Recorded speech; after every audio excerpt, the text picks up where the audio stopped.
Okay. ఇప్పుడు ఎంతమంది కొంతమంది ఇప్పుడు మేము చాలా ఇంటర్వ్యూస్ చేస్తూ ఉంటాము. 1,00,000 కోట్లు గాని ఎన్ని కోట్లు కుమ్మరించినా ఇంపాసిబుల్ ఈసారి అధిక మెజారిటీతో గెలుస్తారు అని. ఎందుకు ఈ మాట అంటున్నానంటే కొన్ని ఎగ్జాంపుల్ చెప్తాను. గతంలో 2019లో ఇక్కడ ఓటింగ్ ఏం జరిగిందంటే వడ్డెరకు సంబంధించి యేసురత్నం గారు వచ్చేసి 3,500 ఆ ఓటింగ్తో 4,000తో ఓడిపోయారు. గిరి గారు ఆ ఓటింగ్తో గెలిచారు. కానీ ఇక్కడ కాపు ఓటింగ్ అనేది మాత్రం తోట శ్రీనివాసరావు గారు 25,000 వరకు చీల్చేశారు. మరి ఈ రోజున కాపు కమ్మ ఇద్దరు ఒకటైపోయినప్పుడు ఓటింగ్ పెరిగింది కదా, మరి అలాంటప్పుడు ఇక్కడ బీసీ ఓటింగ్ తగ్గిపోయిందనే చూసుకోవాలి కదా. అలాంటప్పుడు రజనీ గారు ఎలా గెలుస్తారు? అలా కాదమ్మా, మీరు సమీకరణలు ఒకసారి చూసుకోండి. యేసురత్నం గారు అతి తక్కువ స్వల్ప మెజారిటీతో ఆయన ఓడిపోవడం జరిగింది, వాళ్ళకి విన్ అవడం జరిగింది. తర్వాత మరి జగన్మోహన్ రెడ్డి గారి ప్రభుత్వంలో బీసీలకి బ్యాక్ బోన్గా గుర్తించి బీసీలకి న్యాయం జరగాల అని చెప్పి యేసురత్నం గారికి 3 times యాడ్ చైర్మన్గా ఇచ్చారు.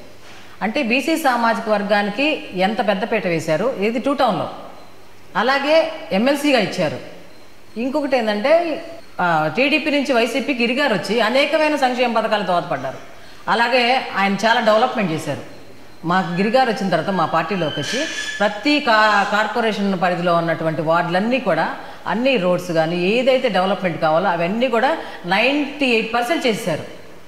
ఇంకొకటి తప్పితే మొత్తం డెవలప్మెంటు మా గిరిగారు ఆధ్వర్యంలో జరిగింది.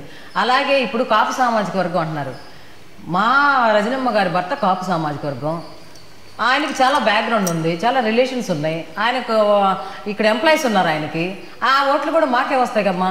బీసీకి న్యాయం జరిగింది. ఒక బీసీ నాయకుడిని ఆ స్థాయిలో మా యేసురత్నం గారు ఆ స్థాయిలో పెట్టారు జగన్మోహన్ రెడ్డి గారు. అప్పుడు బీసీ వర్గం మా వైపే ఉంటుంది. అలాగే మా కుమారస్వామి గారి వల్ల కూడా మాకు కాపు కమ్యూనిటీ మాకే ఓటింగ్ పడుతుంది. అలాగే జగన్మోహన్ రెడ్డి గారు ఇక్కడ ఇన్ఛార్జిగా కూడా మా గుంటూరు ఇన్ఛార్జికి కూడా మరి శేషుబాబు అని ఆయన కాపు సామాజిక వర్గం, ఆయన నేతృత్వంలోనే మరి సమన్వయం ఈయన జరిగింది కూడా. అడప శేషుబాబు గారు మాకు ఇన్ఛార్జిగా వేశారు. ఆయన నాయకత్వంలో ఎంతోమంది మరి కాపు సామాజిక వర్గం వాళ్ళు మా పార్టీలో ఉన్నారు, ఆయనకి సపోర్ట్ చేశారు. ఇప్పటికి కూడా బీసీ కానీ ఒక కాపు సామాజిక వర్గం కానీ వైఎస్ఆర్సీపీలోనే ఉంది. రాబోయే రోజుల్లో కూడా కాపు సామాజిక వర్గం కానీ బీసీ కానీ వైఎస్ఆర్సీపీకి సపోర్ట్ చేస్తాయి. విడుదల రజనమ్మ గారి గేబులకి తప్పకుండా ఈ 2 వర్గాలు కూడా భారీగానే మెజార్టీతో గెలిపించడానికి సిద్ధంగా ఉన్నాయి.